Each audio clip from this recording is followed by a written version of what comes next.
Hi, everyone. Welcome to the latest in Defense One's annual State of Defense series.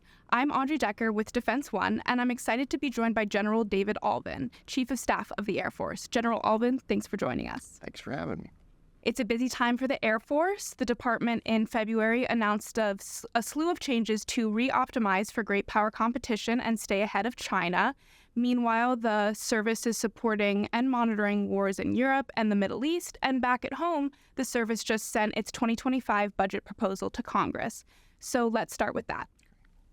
The service's top line grew a little bit, but not quite enough to keep up with inflation. Can you walk me through the major decisions the Air Force made in the budget and what you hope to accomplish with it? Absolutely. Well, every budget year is hard decisions.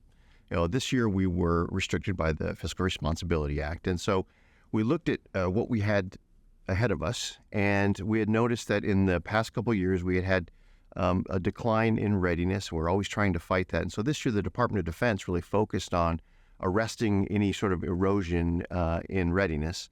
And while staying under the fiscal restraints of the Fiscal Responsibility Act, looked to take whatever else we could harvest and keep our modernization efforts going. So obviously, no budget ever comes out where you get exactly what you want, but we believe we have an executable budget.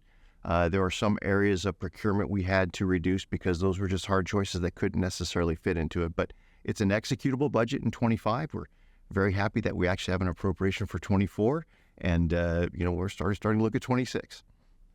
Specifically on fighter jets, there was a cut to the F-35 and F-15EX buys in this fiscal year. I know the program as a whole for the F-35 isn't changing, but I guess how does that immediate cut, affect your fighter force structure?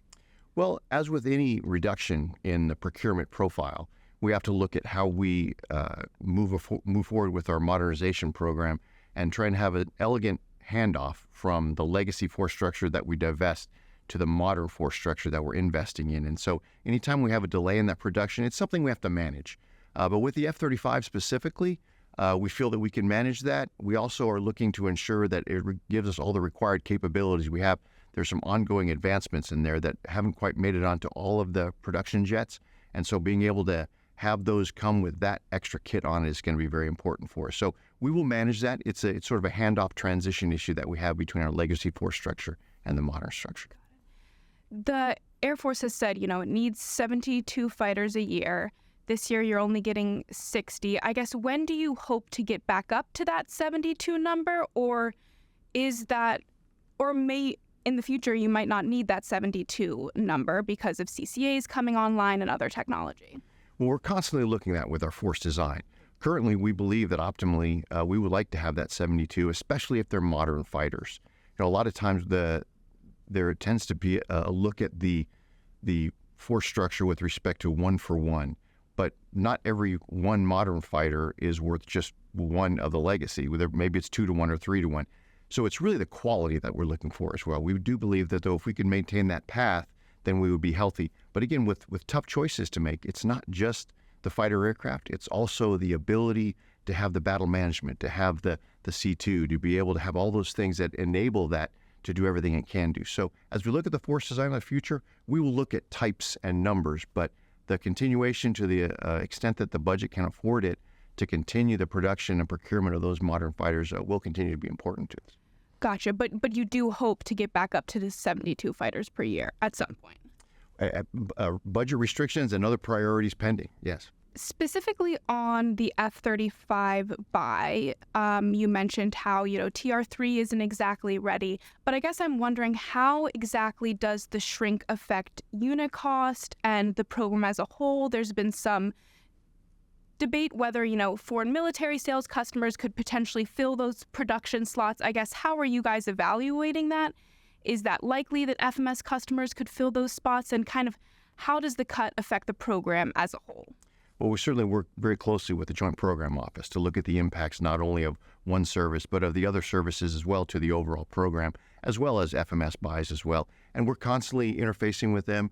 And at this point, we have seen no change in the per unit cost of each of these, but we do evaluate that going forward. There is, as you have no doubt noticed, there's been a growing appreciation of what the F-35 brings, and a lot more allies and partners are entering into the F-35 game. And then on the F-15EX cut, this is the second time that the Air Force has wanted to truncate that buy. And some would say, oh, why are we buying F-15EX when it's a fourth generation fighter and we could just buy the F-35? I guess kind of where do you come down on that debate? Are we buying it for a specific need, or is it just to keep the industrial base humming with two suppliers of fighters? Well, I think we sometimes get ourselves into a box when we talk about fourth generation versus fifth generation. It sort of puts an identity to one or the other. The capabilities that the F-15EX provides in relation to the F-15C or the F-15E is really advancement. There's a lot more to it. And so it provides a niche capability that can really do things that previous fighters could not. And so it has the ability to carry more munitions and several things that makes it a good complement to the F-35. But the idea of having the crew complement of that type of force at F-15EX and F-35 makes us a more potent Air Force. The Air Force is also asking to divest about 250 aircraft in the 2025 budget. So what do you plan to do with those savings? Well, we'd like to reinvest those into the operational imperatives because remember, that was 2 years ago. We really started work on the Secretary 7 operational imperatives. And they actually offer capabilities that really round out our entire Air Force. And so we believe that some of those advancements enable us to move forward and be more effective against a threat that's advancing at an alarming rate in some cases. And so it rounds out it's not just a fighter aircraft. It is the ability to command and control it. It's the ability to have long-range munitions. It's the ability to have all of the space and air assets available to be more effective against a higher-end threat. Congress usually isn't too happy when you try to retire these aircraft, and you're asking again to divest the Block 20 F-22s. They said no to that last year and the year before that. How confident are you that this year they're finally going to let those aircraft go, and how confident are they that they're going to greenlight, the other aircraft retirements? Every year is a new year. We believe that the facts only change sometimes to the more serious about the advancing pace of the threat. When we talk about divestments versus modernization, I like to use a race car analogy. If it's the 1980s and I want to enter into the car racing business and I buy a fleet of 50 cars, and I'm going to get on the Daytona circuit with my fleet of 50 cars, and I've got the best cars, and they win at Talladega here or Daytona there, and you're winning races, but the 90s become the 2000s, and the track changes, and the technology changes, and the rules and the regulations change. I find myself in 2024 not winning any races, but I got a fleet of 50 cars. I find myself in the car restoration and maintenance business where I want to be in the race winning business. So if I could divest some of those and recap those savings into some smaller number, but cars that could win those races, I'm back in the race winning race. So that's the challenge I think that we have, is convincing, particularly with the Block 20s. It's still an F-22, but we do not intend necessarily to use that in high-end combat because we haven't upgraded it. So it's a more expensive platform to operate than others. So being able to recoup those savings and roll them into those things that'll help us be more successful in the future, we'll continue to engage with Congress, and we'll have that dialogue. We provide our advice, and they control the purse string, so it becomes a collaboration and a dialogue. And on investing that in higher-end technology, there's funding in the budget for NGAD and CCAs. How does the funding in the budget, move the needle on those programs, and what milestones are you hoping to see from those programs this year? Well, on the NGAD platform, we are expecting to see the Milestone B decision and go into engineering, manufacturing, and design here within FY24. And so we should be seeing that. And the CCAs continue to move along. I am very excited about CCA. I really believe that this is our launching point into the future of human-machine teaming, of really understanding how we can better optimize both survivability and effectiveness and lethality into the future. And so we are very happy that our first appropriation, where the CCA concept really was in an appropriation, just got approved last week in the FY24 budget. So we certainly look to advance how that program is going. And I believe putting those together and starting to come closer to fielding a full comprehensive capability is going to be a game changer into the future. The Air Force also announced last month at AFA that you guys are going to be moving towards a down select soon on CCAs, probably within the next few months. Have you, in your conversations with industry, have you seen their designs? Kind of what what have you seen from industry, and kind of what have your discussions been like on where they are now and where their technology is? Well, I think the way that we approached this really allowed us to have maybe more industry partners be engaged and involved in this. And I think that's been very important. But we are really looking at the CCA differently than in other weapon systems. And I think industry has responded to that. For example, the very idea that we're going in incremented approaches that are more close together in time proximity means we don't necessarily want one platform that's going to last for 20 years. That's sort of a 20th century paradigm where now we know that technology is advancing more rapidly. We want to be able to have designs closer together, so we're not going to build a long-term sustainment structure. And I think we're getting some more interesting responses from industry, and frankly, it's quite encouraging. And specifically on CCAs, how are you guys planning to keep those affordable, especially when it's a new development program? You know, costs can easily rise. What levers can you pull specifically on this program, or are you pulling to keep it affordable? You can write it into the requirements. And those sort of things are helping us to move forward and maintain that. And I think we'll see as the down selects happen and we move forward, we're going to continue to show that we're serious about having the discipline.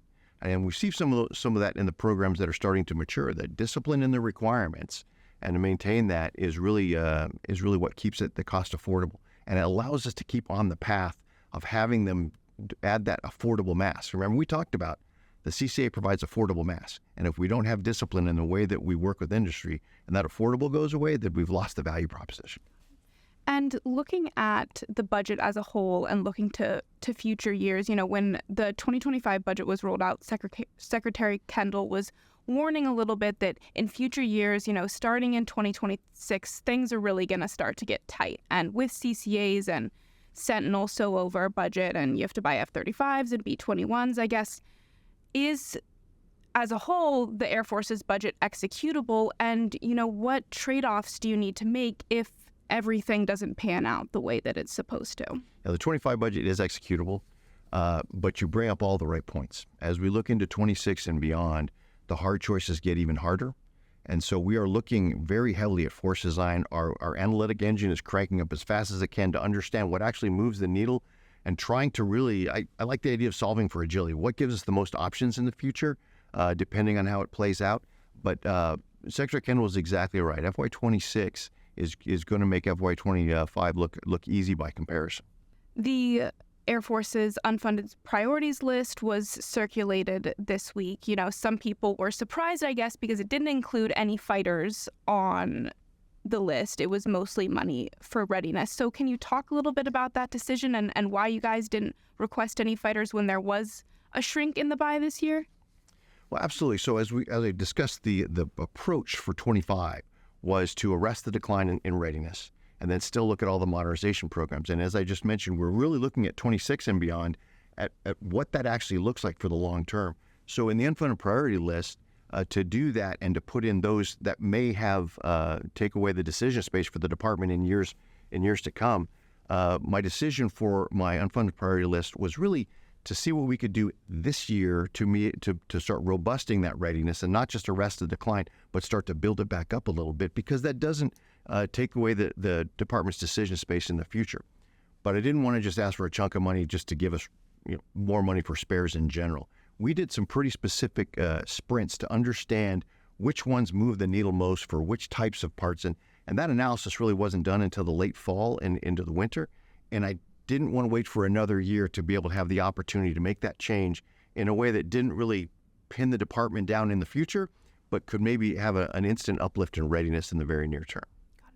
I'm interested in those sprints that you were talking about. I know specifically the F-35 program has struggled with spares and readiness and parts shortages. Is that one of the programs that you guys were looking at while you were? It was amongst those, but it was really across the board. We looked at the ones that had the most problems getting aircraft availability, and also which are the ones that were most critical to be able to deploy and fight. So across the inventory, we looked at those, and through things like a lot of the analytical tools that we have in the logistics and in the maintenance area, we were able to sort of pin it down into those areas that, as the pros called it, the health of the shelf.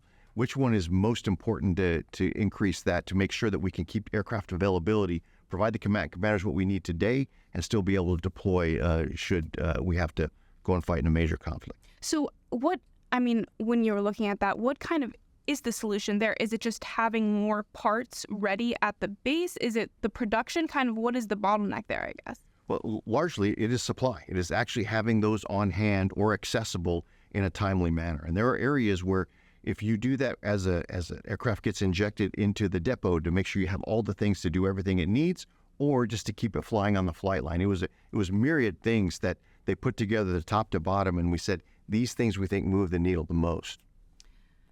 Specifically, I think it was about $1.5 billion for spare parts on the unfunded list. And I remember the unfunded list said, there are aircraft that could be grounded if Congress doesn't okay this money. How much of the fleet could that impact? And is there a danger that, aircraft could be grounded if you don't get those funds? Well, there are some of those that we would have to delay injections into the depot maintenance and those sort of things. It's just a byproduct of not being able to have them available, and if they aren't available, then we aren't able to schedule them into the depot. And so there are some. The grounding has a very charged term, but the inability to have access to them and have them operate in the manner that we'd like it was one of those risks we're trying to mitigate.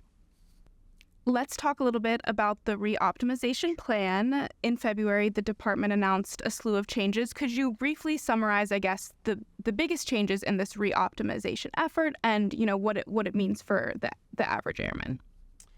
It's great. I love the way you ended it. What does it mean to the average airman? Because as we looked at this, we found ourselves doing an introspection on, are we fit for the environment that we're in? And our outcomes and the decisions were based around four basic areas. Do we project power in the way that we would need to rapidly deploy and be able to engage in combat operations in a high-end environment on a very short notice? The other one is, can we generate the readiness in order to do that in mass, and can we assess ourselves on how ready we are? The third one is, do we have the right airmen for the future? Do we have the right airmen and the right force development to make sure all of our airmen have a common baseline, a common understanding of the threat, the environment, and what will be expected of them? And the fourth is, are we developing capabilities in a way that builds a coherent and cohesive force design and doing it at the pace of technology? So those are the four areas. So what it means to the airmen is, in the area of projecting power, right now, the way we go to assemble wings to go over to the Middle East is the way we've done it for 20 years. We don't have a whole wing that picks up and trains together and understands each other in the deployed environment. Maybe an operations squadron and the maintenance squadron, maybe they come from the same base, but the others come from bases all across the Air Force and meet up over in the Middle East. We can't do that if we have to be ready to engage in combat in very short order. So we are reorienting our wings to be able to train together as units in the environment, practicing agile combat employment. That's where I think the airmen will really see it earliest, is when they start seeing they're training with the same units that they're going to deploy with, rather than meeting them up over in the theater. And the readiness we'll see with larger scale exercises, where not just you're assessing your readiness to go fly your combat sortie, but taking your wing and being able to deploy in an austere environment and generate sorties and disaggregate and aggregate like you would have to do for agile combat employment. Those things I think they'll be most apparent to the airmen. But for the long-term competition, these are these other two elements about developing our people. And that comes in the form of Airman Development Command having a greater role in the force development of all of our airmen, coming in with a warrior ethos, with a mission focus, understanding what the environment you may be forced to go into and fight is going to be like, and preparing for it, as well as making sure we have the right talent, the cyber talent that we need to sustain and maintain through things like tech tracks and warrant officers, is going to ensure we have the capacity to meet the needs of the highly technical force we're going to need into the future. And finally, the capability development. This is where we really discovered the way that we had been building our Air Force was in pieces. In one major command, we'd say, go build the fighter force. In another major command, we'd say, go build the mobility force, go build the bomber force. And that was the way we did it. And the MAJCOM commanders, they did an excellent job of it, given their perspective. But when you have to integrate that at the very end, you don't have a lot of opportunities to fix it on the fly. Integrating it from the start, bringing those sets of expertise together from the beginning, building one force design that's built around missions you have to do rather than your functions, that we believe is what's going to keep us having an enduring competitive edge in the future. And that's going to require some restructuring to integrate it from the beginning rather than at the end. And these units of action and this new way that you're deploying forces is when is that going to take effect? When are you hoping to deploy this new method? Well, we're running very hard right now through the spring and summer, and we'll probably be able to institute that within the next year on the smaller scale, but it's gonna come across to the entire force. It's interesting because as we rolled this out, we made a conscious effort to do as much analytical work as we could ahead of time. But because we believe that the imperative to move fast is so strong that we didn't feel like we could wait until we had the exact answer to the 9th decimal point before we started moving out. And this is where I talk a lot about solving for agility.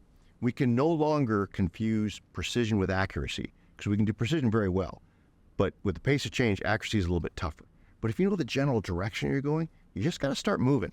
And once you start moving, you can adjust on the fly. I think that makes people uncomfortable, and that's why there's a little angst and maybe even in Congress about we're not quite sure exactly what you're doing.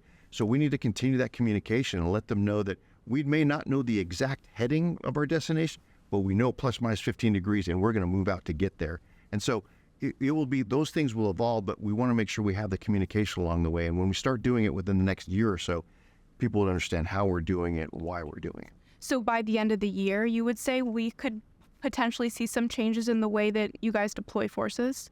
In the deployability, I would say probably more likely within the next year to two. Okay. Maybe sooner, but again, we need to make sure we have those units of action because remember I said we want to have them deployed after having trained together. So we need to give them the time to have that training curriculum, to have the collective training, to have the certification event, and then be able to go and deploy together. So that in and of itself, they will be able to start sooner than that, but the fact that when they will actually hit the theater may be 1 to 2 years. And on the unfunded list, it included funds for fighter force reoptimization to create 9 new deployable elements. Yeah. I wasn't exactly sure, how does that connect, I guess, to the units of action? That's a great question. I'm glad you asked it because it wasn't written in code, but if you don't really understand the nuances of it, it can be a bit confusing. So the way we have deployed, this goes back to the whole idea behind reoptimization. Our fighter squadrons, for example, were traditionally 24 aircraft in the squadron. And way back in the day, in the Cold War days and beyond, the idea was you would deploy as an entire wing. You'd take the whole squadron, pick up all the squadrons, and they'd go forward. But as it got into the 9/11 days and the deployments of the last couple decades, we really only needed smaller packages. And so we had a lead 12, follow 6, follow 6. What does that mean? Take a 12 ship and you move forward with all the spare parts you needed. And then if you needed more, you would take another 6 ship and another 6 ship. But the assumption is they'd all go to the same place. So you only had to have one set of spare parts, one set of spare kit. But now if we're going to deploy to multiple locations, you need more spare kits to be able to take those same amount of fighters to different places. That's all this really is. These readiness spare kits that allow you to take the same number of fighters, go to different places, and be able to operate from different places. That provides a combatant commander with more options. When you're thinking about the size of the Air Force in this reoptimization effort, is, the Air Force well-sized right now for great power competition with Russia and China? How many squadrons do you need right now? So that's the question that's part of the reason for the reoptimization. We really have to have an awareness of what our holistic units of action that are ready to go are versus the operational plan requirements as well as the competition requirements. And so that's part of the journey of discovery that we're on. We need to have the awareness and remembering this is not just the active duty. This gives our Guard and Reserve partners, a part of the total force, the opportunity to better mix in this new scheme of maneuver and this new set of units of action to figure out how much Air Force we have as a total force. Because this is not as it was in the Cold War, where the Guard and Reserves are truly that strategic reserve. They're integrated into our force now. And so once we get that together, we'll be able to figure out really how much Air Force we have and then figure out where the shortfalls are, whether we're just misshapen or missized. Part of the reoptimization effort includes renaming AETC to Airman Development Command. Do you guys have any idea of when that'll be stood up? Again, I don't want to pin down an exact date. I believe we're going to have all of the things that we need in place within the next 6 to 8 months to be able to do that, because that one really is a lot of aggregating authorities and making sure we'd also done the same thing where we had diffused and fractionated career field management actions to many people all across our Air Force, and it tended to have us have a not very synchronized force development overall plan of action. And so getting those authorities aligned and aggregated under one command, understanding there might be, we're also looking at a better alignment of some of the component commands within that command, standing up the warrant officer program, looking at some other aggregation of the PhD program, all those things that keep the development of one Air Force, one force design. I believe within the next 6 to 8 months, we'll be able to pull the trigger on that. And on personnel, have been hearing for years about a pilot shortage. Is there a pilot shortage in the Air Force right now? And then on, training these pilots, the T7, recently there was another delay. Now that won't be operational to 2028. Can you talk about how specifically that program and those delays have, if that has any effect on training pilots? I think the latest that we're hearing from Boeing is that they should start deliveries in 26, or later 20, or in the operational test in 26. But it is a great point. The pilot shortage. I think what the thing people need to know is that our combat-coded cockpits are filled. Our training cockpits are filled. Where we're short is where we're absorbing and mitigating that is in the staffing and in some of the tests. Oddly enough, some of the tests, as a former test pilot, there are so many test programs out there, we need to increase the production of test pilots to ensure that we can fill those. But our retention is good, and we've had some help with Congress on new ways to do retention initiatives, not just monetary, but actually giving officers the opportunity to have maybe assignment choices, meeting them where they are. So we're having some success, and we have a pretty good retention, frankly. It is in the production, as you mentioned. And so some of the things we've been doing with respect to the direct accession into undergraduate helicopter training, or the individualized training, or the air mobility fundamentals course, all those things that are designed to help increase the production, those are making some headway. They're just masked by the fact that we have T-38 problems that, with the engines that were a problem, and the T6 delay is sort of exacerbating that problem by trying to keep these older aircraft that find new and interesting ways to brake, to keep them flying until we get the T7 there. So some of those are actually masking each other. So this year's budget, we did put more into continuing the health of the T-38, delaying some of the divestments of the T1, some things that are helping us to mitigate on the way. We really do believe, though, that those other pilot training initiatives are really on the right path. They're just masked by the legacy force structure. More broadly on industry, when we look at delays with the T7 or the KC-46, the Pentagon, still isn't accepting new F-35s from Lockheed. What do you want to see from industry this year? And are there any levers the Air Force can pull when there are big delays to these programs? Well, those are really baked into the entire acquisition strategy that goes on. Our interest with industry is, as it always has been, getting to the right answer, getting to the combat-capable aircraft, to the operationally relevant capacity as soon as possible. And I'm certainly not in a position to judge one part of industry or another.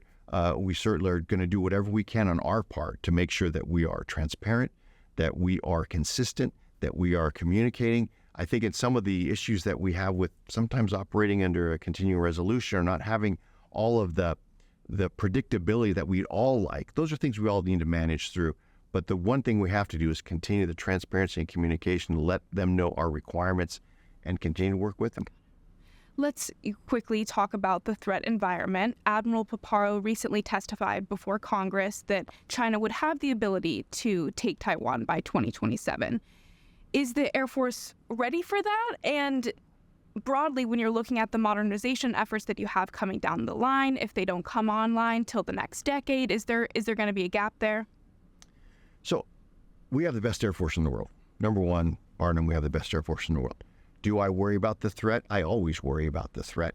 I do find it sometimes unhelpful to pick a date, because when you pick a date, then that becomes a polarizing date, and if one fixates on that date, then what happens the year after if you spent all your capital on preparing for that date?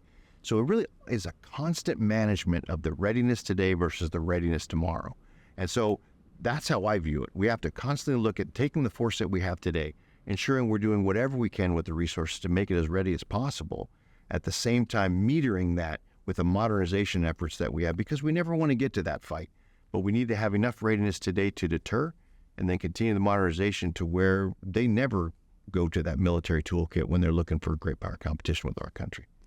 And the whole reoptimization effort, is focused on the Pacific, but looking to the Middle East, there's still a lot of activity going on there. I guess how do you see the Air Force's footprint in the Middle East evolving?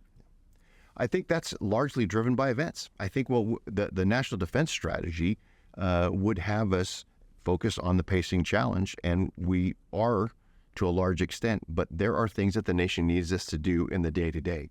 And so we mitigate those, and the footprint, the flexibility of that footprint based on the threat is constantly going to be evolving. We certainly look to optimize for the pacing challenge, but we do what the nation asks us to do. And I would say that the great power competition, it is focused on China, but it's actually, we're optimizing for the environment that we're in. So whatever that turns out to be, the changing character of war demands us to think about things differently. So I would say that this optimization is really as much as optimizing for the environment within which there's great power competition as just focusing on China.